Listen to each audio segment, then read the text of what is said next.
Et moi, je suis avec vous tous les jours jusqu'à la fin des temps. Matthieu 28, 20. Le Seigneur Jésus agissait avec eux et confirmait la parole par les signes qui l'accompagnaient. Marc 16, 20. L'Église est l'objet d'un débat passionné. Certains y adhèrent avec ferveur. Pour eux, toucher à l'Église, c'est toucher au Christ. Il faut pourtant distinguer la foi en Dieu et en Jésus-Christ de la foi en l'Église. Le croyant se donne à Dieu, au Christ, et cette foi se vit en Église.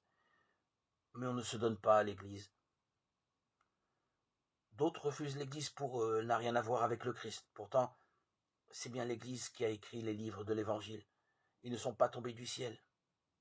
Et c'est par l'Église que l'Évangile reste une force de vie spirituelle et morale. Il ne faut pas, bien sûr, idéaliser l'Église. Elle n'est pas le miroir parfait de l'Évangile.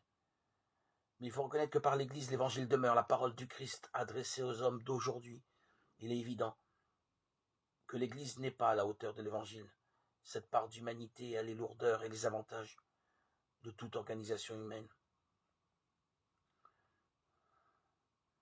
Au-delà des apparences, la foi découvre des secrets invisibles. Dieu est là, le Christ est là, dans cette église, cette assemblée, cette paroisse. Les chrétiens et les juifs croient malgré les impressions contraires que Dieu agit et parle dans l'histoire. Les chrétiens croient que le Fils de Dieu a pris visage d'homme en Jésus de Nazareth. Dans la logique de cette foi, le chrétien croit que Dieu et le Christ habitent et agissent parmi les hommes, et particulièrement, pas seulement dans ce groupe humain que l'on appelle Église.